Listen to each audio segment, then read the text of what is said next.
American politics വളരെ interesting ആയ ഒരു സമയത്ത് കൂടിയാണ് കടന്നു പോകുന്നത്. തീർച്ചയായിട്ടും പുതിയ പ്രസിഡന്റ് ഡൊണാൾഡ് ട്രംപ് സത്യപ്രതിജ്ഞ കഴിഞ്ഞ് ഏകദേശം ഒരു മാസം പിന്നിടുമ്പോൾ അമേരിക്കയിൽ മാത്രമല്ല ലോകത്തിൽ തന്നെ വലിയ ചലനങ്ങളാണ് സൃഷ്ടിച്ചു കൊണ്ടിരിക്കുന്നത്. സോ എന്തുകൊണ്ട് അമേരിക്കയെക്കുറിച്ച് ചർച്ച ചെയ്യണം എന്ന ഒരു ടോപ്പിക്ക് വരും. തീർച്ചയായിട്ടും അമേരിക്ക എന്നത് സൂപ്പർ പവറാണ്. സ്റ്റിൽ അവർക്ക് ലോകത്ത് കാര്യമായ മാറ്റങ്ങൾ കൊണ്ടുവരാൻ പറ്റുന്നുണ്ട് പല കാര്യത്തിലും. അതുകൊണ്ട് തന്നെ വളരെ റെലവൻ്റാണ്. സോ ഇങ്ങനെ ഡൊണാൾഡ് ട്രംപ് അന്തർദേശീയ തലത്തിൽ പല കാര്യങ്ങളും കൊണ്ടുവരുമ്പോൾ അതിൻ്റെ മാറ്റങ്ങൾ, അതിൻ്റെ ചലനങ്ങൾ ഈവൻ ഇന്ത്യയിലും അനുഭവപ്പെടുന്നുണ്ട്. സോ ഡിഫറെൻറ്റ് ന്യൂസ് ചാനലുകളിലും പത്രമാധ്യമങ്ങളിലൊക്കെ നിങ്ങളും കണ്ടിട്ടുണ്ടാകും ആ രീതിയിലുള്ള ഡിസ്കഷൻസൊക്കെ. പക്ഷേ എനിക്ക് വളരെ ഇൻട്രസ്റ്റിംഗ് ആയ ഒരു കാര്യമെന്നുള്ളത് ഫോക്സ് ന്യൂസിൽ വന്ന ഒരു ഇൻ്റർവ്യൂ ആണ്. അതിൽ ഡൊണാൾഡ് ട്രംപും അദ്ദേഹത്തിൻ്റെ ടെക് ബ്രോ ആയ എലൺ മസ്കുമാണ്. സോ ഇവർ രണ്ടുപേരുടെയും പ്രത്യേകത എന്നുള്ളത്, എലൺ മസ്ക് മുമ്പ് ഡെമോക്രാറ്റിക് പാർട്ടി സൈഡിലുള്ള ആളായിരുന്നു, പിന്നീട് റിപ്പബ്ലിക്കൻ സൈഡിൽ വന്ന ഒരാളാണ്. സോ ഇതിൻ്റെ ചെറിയൊരു ബാക്ക്ഗ്രൗണ്ട് പറയാം. ഫോക്സ് ന്യൂസ് എന്നുള്ളത് കുറേ കൂടി കൺസർവേറ്റീവായിട്ടുള്ള റൈറ്റ് സൈഡിലുള്ള, അതായത് പൊളിറ്റിക്കൽ സ്പെക്ട്രം പറയുമ്പോൾ അത് റൈറ്റുണ്ട്, ലെഫ്റ്റുണ്ട്, സെൻട്രൽ, ലിബറൽ, അങ്ങനെയൊക്കെ പല രീതിയിലുള്ള ഒരു ആംഗിൾ വെച്ചിട്ടാണ് പറയാറ്. കൺസർവേറ്റീവ് എന്ന് പറയുമ്പോൾ കുറേ കൂടി റിലീജിയസ് ആയിട്ടുള്ള അല്ലെങ്കിൽ കുറേ കൂടി കൾച്ചറൽ ഊന്നി കാര്യങ്ങൾ, രാഷ്ട്രീയ പ്രവർത്തനങ്ങളായാലും പോളിസീസൊക്കെ പറയുന്ന ആൾക്കാരാണ്. ലെഫ്റ്റ് സൈഡിലേക്ക് വരുമ്പോൾ കുറേ കൂടി ലിബറൽ സൈഡിലേക്ക് വരും. സോ ഇങ്ങനെ നോക്കുമ്പോൾ ഫോക്സ് ന്യൂസ് എന്ന ന്യൂസ് ചാനൽ അത് കുറേ കൂടി കൺസർവേറ്റീവ് സൈഡിനെയാണ് എപ്പോഴും സപ്പോർട്ട് ചെയ്യാറ്. സോ അമേരിക്കയിൽ അങ്ങനെ ഓപ്പണായിട്ട് അവർ ഡിക്ലെയർ ചെയ്യും ഓരോ ന്യൂസ് ചാനലിനെയും അവർ ഏത് തലത്തിലുള്ള പൊളിറ്റിക്കൽ കാര്യത്തെയാണ് എൻഡോഴ്സ് ചെയ്യുന്നത് എന്നുള്ളത്.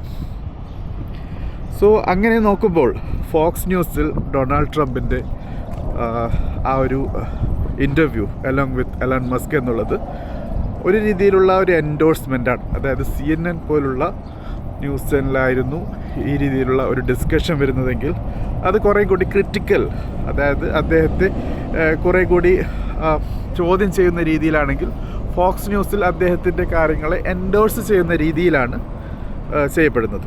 സോ അങ്ങനെ നോക്കുമ്പോൾ എലോൺ മസ്കും ഡൊണാൾഡ് ട്രംപും തമ്മിലുള്ള ആ ഒരു ഇൻ്റർവ്യൂ അദ്ദേഹത്തിനെതിരെ വരുന്ന പല ക്വസ്റ്റ്യൻസും പല ക്രിറ്റിസിസത്തെയും കുറിച്ച് എക്സ്പ്ലെയിൻ ചെയ്യാൻ വേണ്ടിയായിരുന്നു. പ്രത്യേകിച്ച് ഡൊണാൾഡ് ട്രംപ് അല്ല, മറിച്ച് എലൺ മസ്കാണ് പ്രസിഡൻറ്റ്, അദ്ദേഹമാണ് അമേരിക്കയെ റൺ ചെയ്യുന്നത് എന്ന കാര്യവുമായി ബന്ധപ്പെട്ടിട്ടുള്ള ക്വസ്റ്റ്യൻസും ആ രീതിയിൽ അമേരിക്കയിൽ ഇന്ന് പല മാധ്യമങ്ങളിൽ കൂടി വരുന്ന ന്യൂസിനും ഒച്ചപ്പാടിനുമൊക്കെ ആൻസർ ചെയ്യാൻ വേണ്ടിയിട്ടാണ് ഈ ഒരു ഡിസ്കഷൻ വന്നിട്ടുള്ളത്. വളരെ ഇൻട്രസ്റ്റിംഗ് ആണ് പല കാര്യങ്ങളും ആ ഇൻ്റർവ്യൂവിൽ പ്രതിപാദിച്ചത്. തീർച്ചയായിട്ടും വളരെ ഇൻഫോർമേറ്റീവാണ്. അമേരിക്കൻ പൊളിറ്റിക്സിൽ ഇൻട്രസ്റ്റ് ഉള്ള ആൾക്കാർക്ക് മാത്രമല്ല, മറിച്ച് ഏതൊരു രാജ്യത്തും നമുക്ക് കാണാൻ പോകുന്ന അല്ലെങ്കിൽ ചിലപ്പോൾ അനുഭവിക്കാൻ പോകുന്ന കാര്യമാകാം. അത് അമേരിക്കയിൽ കുറേ കൂടി മെഗാ സ്കെയിലിൽ നടക്കുന്നു എന്നുള്ളതാണ്. സോ ഈ കാര്യത്തെക്കുറിച്ച് കുറച്ച് കൂടുതൽ അറിയേണ്ടതായിട്ടുണ്ട്. സോ ഈ എപ്പിസോഡിൽ നമുക്ക് കാര്യങ്ങൾ മനസ്സിലാക്കാം. ഡൊണാൾഡ് ട്രംപും എലോൺ മസ്കും തമ്മിലുള്ള ആ കെമിസ്ട്രിയും അതെങ്ങനെ അമേരിക്കൻ പൊളിറ്റിക്സിനെ മാറ്റും, അല്ലെങ്കിൽ ബാക്കിയുള്ള രാജ്യങ്ങളിൽ ഏത് രീതിയിലുള്ള ചലനങ്ങളാണ് ഈ രീതിയിലുള്ള കൂട്ടുകെട്ടുകൾ സൃഷ്ടിക്കാൻ പോകുന്നത് എന്നുള്ളത്. ഡൊണാൾഡ് ട്രംപിൻ്റെ ബാക്ക്ഗ്രൗണ്ട് നോക്കുകയാണെങ്കിൽ അദ്ദേഹം ബേസിക്കലി ഒരു ബിസിനസ് പേഴ്സണാണ്. അദ്ദേഹം ചെയ്യുന്ന എല്ലാ കാര്യങ്ങളും, അദ്ദേഹം സംസാരിക്കുന്ന രീതിയും അദ്ദേഹത്തിൻ്റെ പെരുമാറ്റമൊക്കെ ഒരു പക്ക ബിസിനസ് മാനിൻ്റെയാണ്. ബിസിനസ് മെൻ എന്ന് പറയുമ്പോൾ നമുക്ക് ജനറലൈസ് ചെയ്യാൻ പറ്റില്ല. പല രീതിയിലുള്ള ആൾക്കാരുണ്ട്, പല രീതിയിലുള്ള ആറ്റിറ്റ്യൂഡും ബിഹേവിയറൽ ബാക്ക്ഗ്രൗണ്ടുള്ള ആൾക്കാരുണ്ട്. പക്ഷേ ട്രംപ് എന്ന് പറയുന്നത് വളരെ കൂടുതൽ എക്സ്ട്രോവേർട്ടഡ് ആയിട്ടുള്ള, അതായത് ഒരു ഫയർമാൻ അല്ലെങ്കിൽ ഒരു ഫയർ ക്രാക്ക് ബാക്ക്ഗ്രൗണ്ട് ഉള്ള ഒരാളാണ്. സോ അദ്ദേഹത്തിൻ്റെ പോളിസി എന്നുള്ളത് എപ്പോഴും ലൗഡാണ്. നമുക്കറിയാം, അദ്ദേഹം ഓഫീസിൽ വന്നതിന് ശേഷം ഓരോ ദിവസവും മണിക്കൂർ വെച്ചിട്ടാണ് ന്യൂസ് ചാനലുകളുടെ റിപ്പോർട്ടുകൾ മാറുന്നത്, അതിൻ്റെ നാരേറ്റീവ്സ് മാറുന്നത്. കാരണം അദ്ദേഹം അത്ര പെട്ടെന്നാണ് അദ്ദേഹത്തിൻ്റെ ചലനങ്ങളെ മാറ്റിക്കൊണ്ടിരിക്കുന്നത്. അതോടൊപ്പം അദ്ദേഹം എല്ലാ കാര്യങ്ങളും വളരെ ഓപ്പണായി പറയാൻ ആഗ്രഹിക്കുന്ന ഒരാളാണ്. അതോടൊപ്പം നേരത്തെ പറഞ്ഞ ആ രീതിയിൽ നോക്കുകയാണെങ്കിൽ കൺസർവേറ്റീവാണ്, റിപ്പബ്ലിക്കൻ പാർട്ടിയിൽ കൂടിയാണ് അദ്ദേഹം ഭരണത്തിലെത്തിയിട്ടുള്ളത്. അതുകൊണ്ട് തന്നെ ആ ഒരു ടോണ് നമുക്കവിടെ മനസ്സിലാക്കിയെടുക്കാൻ പറ്റും. ഡൊണാൾഡ് ട്രംപിൻ്റെ ഇൻ്റർനാഷണൽ നയങ്ങൾ നോക്കുകയാണെങ്കിൽ മെയിനായിട്ട് നമുക്ക് മനസ്സിലാക്കാൻ പറ്റുന്നത്, ഒന്ന് ചൈനയെ ഒതുക്കുക, റഷ്യയെ കുറച്ചും കൂടി അടുപ്പിക്കുക, യൂറോപ്യൻ കൺട്രീസിന് അവർ അർഹിക്കുന്നതിൽ കൂടുതൽ പരിഗണന നൽകാതിരിക്കുക, US-നടുത്തുള്ള ചില രാജ്യങ്ങൾ, പ്രത്യേകിച്ച് കാനഡ, ഗ്രീൻലാൻഡ്, മെക്സിക്കോ പോലുള്ള രാജ്യങ്ങൾക്ക് മേലെ ഒരു പ്രത്യേക അധികാരം കൊണ്ടുവരിക എന്നൊക്കെയുള്ള രീതിയിലുള്ള കാര്യങ്ങളാണ്. ഇനി ഡൊണാൾഡ് ട്രംപിൻ്റെ അമേരിക്കയുടെ അകത്തുള്ള പോളിസി എന്നുള്ളത് നേരത്തെ ഉണ്ടായിരുന്ന ബൈഡൻ ഉണ്ടായിരുന്നു. ഇവൻ 2020 ഇലക്ഷനിൽ ബൈഡൻ ജയിച്ചത് അതൊരു വിജയമല്ല, മറിച്ചൊരു ട്രാപ്പായിരുന്നു എന്ന് ആണ് ഇപ്പോഴും ഡൊണാൾഡ് ട്രംപിൻ്റെ പല കാര്യങ്ങളിൽ നിന്നും വാക്കുകളിൽ നിന്നും മനസ്സിലാക്കാൻ പറ്റുന്നത്. സോ അങ്ങനെ വന്ന ബൈഡൻ ചെയ്യുന്ന കാര്യങ്ങളെ അൺഡു ചെയ്യുക. അതോടൊപ്പം 2020 മുതൽ 2024 വരെ ഡൊണാൾഡ് ട്രംപ് നേരിട്ട പല ബുദ്ധിമുട്ടുകളും, നേരത്തെ പറഞ്ഞ ബൈഡൻ അഡ്മിനിസ്ട്രേഷൻ ചെയ്ത പല കാര്യങ്ങളും അദ്ദേഹത്തിനെതിരെ വന്നിരുന്നു. അദ്ദേഹത്തിന് ബുദ്ധിമുട്ടുണ്ടാക്കിയ ആൾക്കാരെ ചെറിപ്പിക്ക് ചെയ്ത് അവരെ സൈഡാക്കുക, അങ്ങനെയൊക്കെയുള്ള പല കാര്യങ്ങളും അദ്ദേഹം ചെയ്യുന്നുണ്ട്.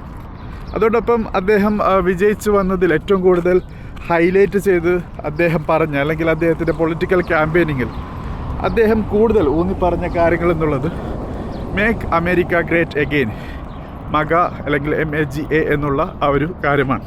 സോ അതിന് അമേരിക്കയുടെ അകത്ത് ഉള്ള പല രീതിയിലുള്ള corruption as per mister Donald Trump, അതോടൊപ്പം അനാവശ്യമായി മറ്റ് രാജ്യങ്ങൾക്ക് നൽകുന്ന പല കാര്യങ്ങളും, എയ്ഡ്സ്, അതേപോലെ തന്നെ അമേരിക്കയുടെ അകത്ത് തന്നെ ഉള്ള പല പാഴ്ചെലവുകൾ ഒഴിവാക്കുക, അങ്ങനെ അമേരിക്കയിലുള്ള ആൾക്കാർക്ക് അവർ കൊടുക്കുന്ന ടാക്സ് മണിയെ നല്ല രീതിയിൽ തന്നെ അവർക്ക് തന്നെ, അതായത് ജനങ്ങൾക്ക് തന്നെ ഉപകാരപ്രദമായി ഉപയോഗിക്കാൻ പറ്റുന്ന രീതിയിൽ കൊണ്ടുവരിക എന്നൊക്കെയുള്ള കാര്യങ്ങളാണ്. അതോടൊപ്പം ഇല്ലീഗലായിട്ട് വന്ന മൈഗ്രൻസിന് അമേരിക്കയിൽ നിന്ന് നാടുകടത്തുക എന്നുള്ളതാണ്. റീസെൻ്റ്ലി ന്യൂസ് ഫോളോ ചെയ്യുന്ന ആൾക്കാർക്കറിയാം, ഇന്ത്യയിലും അതുപോലെ ഇല്ലീഗൽ ഇമിഗ്രൻസ് ആയി പോയവരെ തിരിച്ചയച്ചിട്ടുണ്ട് വിമാനത്തിൽ കൂടി. സോ അദ്ദേഹം അയച്ച രീതിയൊക്കെ പല രീതിയിലുള്ള ചോദ്യങ്ങൾക്കും കാരണവുമായിട്ടുണ്ട്. സോ ഇങ്ങനെ ഡൊണാൾഡ് ട്രംപ് തകർത്തു പോവുകയാണ്. സോ ഒബ്വിയസ്ലി ഡൊണാൾഡ് ട്രംപ് എന്നുള്ളത് ഒരു എലക്റ്റഡ് പ്രസിഡൻ്റാണ്. അദ്ദേഹത്തിന് അതിൻ്റേതായ ഒരു ബ്രാൻഡ് രീതിയും കാര്യങ്ങളൊക്കെ ഉണ്ട്. സോ അദ്ദേഹത്തിനെ സപ്പോർട്ട് ചെയ്യാൻ വേറൊരു ഫോഴ്സ് കൂടി ആവശ്യമുണ്ട്. ഒറ്റയ്ക്ക് അത് ചെയ്യാൻ പറ്റില്ല എന്നുള്ളതാണ്. സോ അതിന് വളരെ ഇൻട്രസ്റ്റിംഗ് ആയിട്ടുള്ള വേറൊരു ക്യാരക്ടർ, അതും ബിസിനസ് സൈഡിൽ നിന്ന് തന്നെയാണ്. ഡൊണാൾഡ് ട്രംപിനെ പോലെ പൊളിറ്റിക്സും ബിസിനസ്സുമല്ല ഇദ്ദേഹത്തിൻ്റെ രീതി എന്നുള്ളത്, ബിസിനസ്സും ടെക്നോളജിയുമാണ്, അതായത് എലൺ മസ്ക്. സോ ഡൊണാൾഡ് ട്രംപിൻ്റെ ടെക് ബ്രോ ആയിട്ടാണ് എലൺ മസ്കിനെ അറിയപ്പെടുന്നത്. സോ ഇദ്ദേഹം ടെക്നിക്കൽ സപ്പോർട്ട് എന്നുള്ള ഒരു ടീഷർട്ടും അതിൻ്റെ മുകളിൽ ഒരു ബ്ലേസറും ഇട്ടാണ് ഇപ്പോൾ വാഷിങ്ടൺ DC വൈറ്റ് ഹൗസിൽ കറങ്ങി നടക്കുന്നത്. അദ്ദേഹം ഒബ്വിയസ്ലി എലക്റ്റഡ് മെമ്പർ അല്ല. അദ്ദേഹം ഡൊണാൾഡ് ട്രംപിനും തമ്മിലുള്ള ബന്ധം എന്നുള്ളത് വളരെ ഇൻട്രസ്റ്റിംഗ് ആണ്. ഈ ഒരു കാര്യമാണ് ശരിക്കും എപ്പിസോഡിൻ്റെ ഉള്ളടക്കം എന്നുള്ളത്. സോ ഫോക്സ് ന്യൂസിൽ വന്ന ആ ഡിസ്കഷൻ, അതിൽ ഡൊണാൾഡ് ട്രംപും എലൺ മസ്കും പരസ്പരം പറയുകയും ഇൻ്റർവ്യൂ ചെയ്യുന്ന ആൾ ചോദിക്കുകയൊക്കെ ചെയ്യുന്നുണ്ട്, നിങ്ങൾ തമ്മിലുള്ള ബന്ധം എങ്ങനെയാണ്, how you treat each other എന്നൊക്കെയുള്ളത്. സോ എലൺ മസ്ക് നമുക്കറിയാം, ഹീസ് എ ടെക്നോളജി എന്താ പറയുന്നത്, ഒരു രീതിയിലുള്ളൊരു മോണോപ്പൊളിയാണ്. അദ്ദേഹത്തിൻ്റെ പല രീതിയിലുള്ള ഇനീഷ്യേറ്റീവ്സും ഇന്ന് സൂപ്പർ കമ്പനികളാണ്. ടെസ്ല ആയാലും സോളാർ സിറ്റി, ന്യൂറാലിങ്ക്, അങ്ങനെ പല കമ്പനികളുമുണ്ട് അദ്ദേഹത്തിന്. സോ അതിനൊക്കെ പല രീതിയിലുള്ള പ്രത്യേകതകളുമുണ്ട്. അതായത് സാധാരണ ഒരു കമ്പനി ചെയ്യുന്ന കാര്യങ്ങളല്ല അദ്ദേഹം ചെയ്യുന്നത്, ഔട്ട് ഓഫ് ബോക്സ് തിങ്കിങ്ങും കാര്യങ്ങളൊക്കെയാണ്. ഇങ്ങനെ ഒരു പ്രത്യേക രീതിയിൽ വർക്ക് ചെയ്യുന്ന, പ്രത്യേക രീതിയിൽ ചിന്തിക്കുന്നൊരു വ്യക്തിയാണ് എലൺ മസ്ക് എന്നുള്ളത്. സോ എലൺ മസ്ക് ഡൊണാൾഡ് ട്രംപിൻ്റെ ക്യാമ്പയിനിങ്ങിൽ, അതായത് ഇലക്ഷൻ സമയത്ത് ഇനീഷ്യൽ ഡേയ്സ് ഡെമോക്രാറ്റിക് സൈഡിൽ നിന്ന് റിപ്പബ്ലിക്കൻ സൈഡിലേക്ക് വരികയും ഡൊണാൾഡ് ട്രംപിൻ്റെ ക്യാമ്പയിനിങ്ങിൽ ഏകദേശം 20 കൂടുതൽ മില്യൺസ് എന്താ പറയുന്നത് അവർക്ക് കോൺട്രിബ്യൂട്ട് ചെയ്തു എന്നൊക്കെയാണ് പറയുന്നത്. സോ ആ രീതിയിലുള്ള ഒരു അപ്പർ ഹാൻഡ് എലൺ മസ്കിനുണ്ടായിരുന്നു അന്ന് തന്നെ. ഇന്ന് ഡൊണാൾഡ് ട്രംപ് പ്രസിഡൻ്റ് ആയിരിക്കുന്ന സമയത്ത് തീർച്ചയായിട്ടും ഡൊണാൾഡ് ട്രംപിൻ്റെ റൈറ്റ് ഹാൻഡ് എന്ന രീതിയിലാണ് മീഡിയയിലും മറ്റും നമുക്ക് കാണാൻ പറ്റുന്നത് എലൺ മസ്കിനെ. സോ എലൺ മസ്കിന് ഒരു പ്രത്യേക പദവി കൂടി കൊടുത്തു. ഡോജി അല്ലെങ്കിൽ DOGE എന്നുള്ള ഒരു പ്രത്യേക ഡിപ്പാർട്ട്മെൻ്റ് ഉണ്ടാക്കി. അതിൽ എലൺ മസ്കിന് അദ്ദേഹത്തിൻ്റെ സപ്പോർട്ട് ആയി നിൽക്കുന്ന ചില ആൾക്കാരുണ്ട്. അവരൊന്നിച്ച് അമേരിക്കൻ ഗവൺമെൻറ്റിൻ്റെ അകത്തുള്ള അല്ലെങ്കിൽ അമേരിക്കൻ ബ്യൂറോക്രസിയിലകത്തുള്ള അഴുക്കുകളെ ക്ലീൻ ചെയ്യുക എന്ന രീതിയിലുള്ള കാര്യങ്ങളാണ് അവർ ചെയ്തുകൊണ്ടിരിക്കുന്നത്. സോ പാഴ്ചെലവുകൾ ഒഴിവാക്കുക, പല രീതിയിലുള്ള അഴിമതികൾ ഒഴിവാക്കുക എന്നൊക്കെയുള്ളതാണ്. സോ ഈ ഒരു കാര്യത്തെ ഫ്രം ഔട്ട്സൈഡ് നിങ്ങൾ നോക്കുകയാണെങ്കിൽ ഒരു മമ്മൂട്ടി സുരേഷ് ഗോപി സിനിമ പോലെ ഇരിക്കും. മമ്മൂട്ടി ഡൊണാൾഡ് ട്രംപും സുരേഷ് ഗോപി എലൺ മസ്കും എന്ന രീതിയിൽ, അല്ലെങ്കിൽ തിരിച്ചും, ആസ് യു ഫീൽ ഫിറ്റ്. അങ്ങനെ ഒരു കാര്യമാണ് ഇപ്പോൾ അമേരിക്കയിൽ നടന്നുകൊണ്ടിരിക്കുന്നത്. സോ നമുക്ക് നമ്മുടെ എപ്പിസോഡിൻ്റെ മെയിൻ ആ ഒരു ജിസ്റ്റിലേക്ക് പോകാം. സോ ഒരു രാഷ്ട്രീയ നേതാവ്, ഡൊണാൾഡ് ട്രംപിനെ പോലെയുള്ള ഒരു രാഷ്ട്രീയ നേതാവ്, ബിസിനസ് ബാക്ക്ഗ്രൗണ്ട് ഉള്ള ഒരാൾ, ഡീൽ മേക്കിംഗ് ആണ് അദ്ദേഹത്തിൻ്റെ USP എന്ന് തിരിച്ചറിയുന്ന ഒരാൾ, പൊളിറ്റിക്കലായിട്ട് അദ്ദേഹം എടുക്കുന്ന ഓരോ ഡിസിഷനും ഈ ഒരു ട്യൂണിങ്, അതായത് ഒരു ഡീൽ മേക്കിംഗ് ട്യൂണിങ് നൽകുന്ന ഒരാൾ. എലൺ മസ്കിനെ പോലെ ടെക്നോളജിയിൽ ബിലീവ് ചെയ്യുന്ന, വിശ്വസിക്കുന്ന ഒരു ബിസിനസ് മാൻ, ഒരു ഔട്ട് ഓഫ് ബോക്സ് തിങ്കിങ്ങും സാധാരണ ഒരു ബിസിനസ് മാൻ ചെയ്യുന്നതിൽ കൂടുതൽ, സാധാരണ ഒരു ടെക്നോളജിസ്റ്റ് ചെയ്യുന്നതിൽ കൂടുതൽ ക്രേസിയായി കാര്യങ്ങൾ ചെയ്യുന്ന ഒരു എലോൺ മസ്കും ചേർന്നിട്ടാണ് ഇന്ന് അമേരിക്കയെ നയിക്കുന്നുള്ളത്. ഇവർ രണ്ടുപേരും ചെയ്യുന്ന കാര്യങ്ങളാണ് യൂറോപ്പ് അടങ്ങുന്ന എൻ്റയർ വേൾഡ് മാപ്പിനെ മാറ്റിക്കൊണ്ടിരിക്കുന്നത്. സോ മനസ്സിലാക്കേണ്ടത് ഈ രീതിയിലുള്ള ഒരു കാര്യം, അതായത് ഒരു രാഷ്ട്രീയ നേതാവും ഒരു ബിസിനസ് ടൈക്കൂണും ചേർന്നാൽ ഒരു ബിസിനസ് ടൈക്കൂൺ, ഒരു ഫ്രീ ഹാൻഡ്, ഈ രാഷ്ട്രീയമായി തിരഞ്ഞെടുക്കപ്പെട്ട, ഡെമോക്രാറ്റിക്കൽ വേയിൽ കൂടി തിരഞ്ഞെടുക്കപ്പെട്ട ഒരു നേതാവ് ഇതുപോലുള്ളൊരു ടൈക്കൂണിന് ഒരു ഫ്രീ ഹാൻഡ് നൽകുകയാണെങ്കിൽ എന്തൊക്കെ മാറ്റങ്ങളാണ് ആ രാജ്യത്ത് കൊണ്ടുവരാൻ പറ്റുന്നത് എന്നുള്ളത് പല കൂട്ടുകാർക്കും അത് ഒരു സംശയം, സസ്പിഷൻ നൽകുമ്പോൾ ചിലർക്കൊക്കെ അതൊരു ഇൻസ്പിറേഷനും മോട്ടിവേഷനും നൽകുന്നുണ്ട്. സോ ഇങ്ങനെയുള്ളൊരു സിസ്റ്റം എന്തുകൊണ്ട് ഇന്ത്യയിൽ കൊണ്ടുവന്നൂടാ, എന്തുകൊണ്ട് കേരളത്തിൽ കൊണ്ടുവന്നൂടാ എന്നൊക്കെ രീതിയിലുള്ള ചോദ്യങ്ങളും വരുന്നുണ്ട്. സോ ഇത് വലിയൊരു ചോദ്യം തന്നെയാണ്. ഒരു പർട്ടിക്കുലർ വേർഡ് ഉപയോഗിച്ച് ഞാൻ ഇത് മെൻഷൻ ചെയ്യാം. എലോൺ മസ്കും ഡൊണാൾഡ് ട്രംപും തമ്മിലുള്ള ഒരു ബന്ധം, ബ്രൊമാൻസ്. ഒബ്വിയസ്ലി അതൊരു സിനിമയാണ് റീസെൻ്റ്ലി വന്നത്. ആ സിനിമ ഏതായാലും അതൊരു ഡിഫറെൻറ്റ് സ്റ്റോറിയാണ്.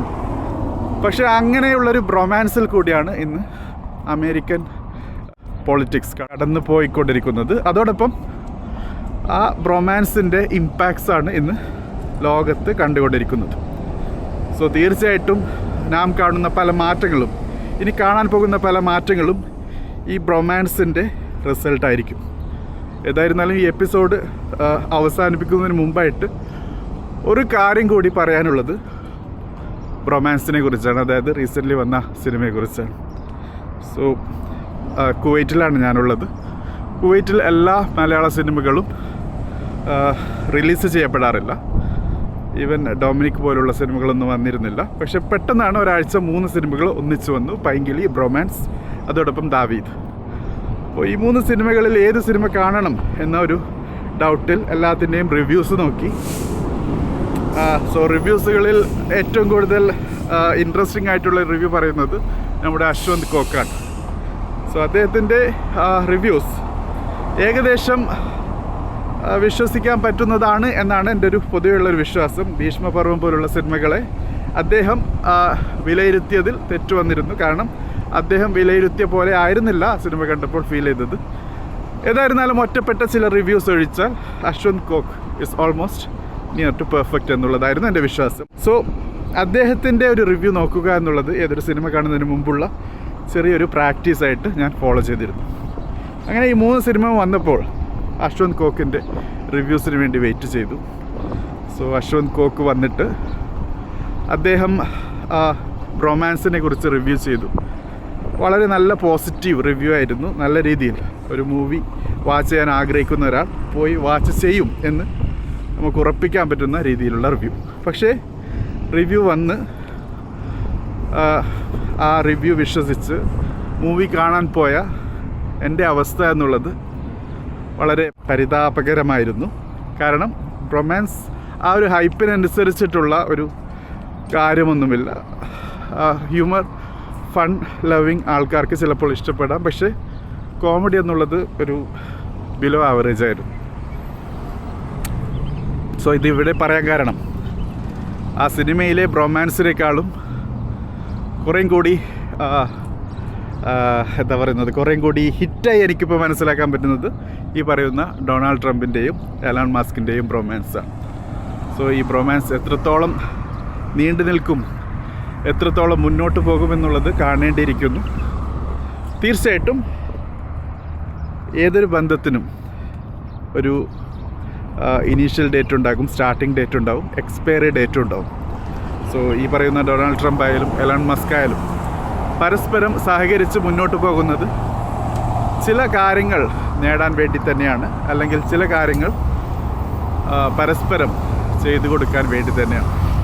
പക്ഷേ ഇങ്ങനെ പേഴ്സണലായ ഇൻട്രസ്റ്റിംഗ് ആയിട്ടുള്ള കാര്യങ്ങൾ അവർക്ക് ചെയ്യുന്നതിൽ കൂടി മാറാൻ പോകുന്നത് ലോകമാണ്, വേൾഡ് മാപ്പാണ്.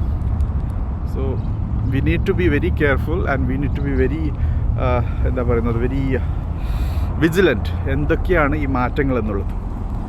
So let's enjoy the romance happening in America.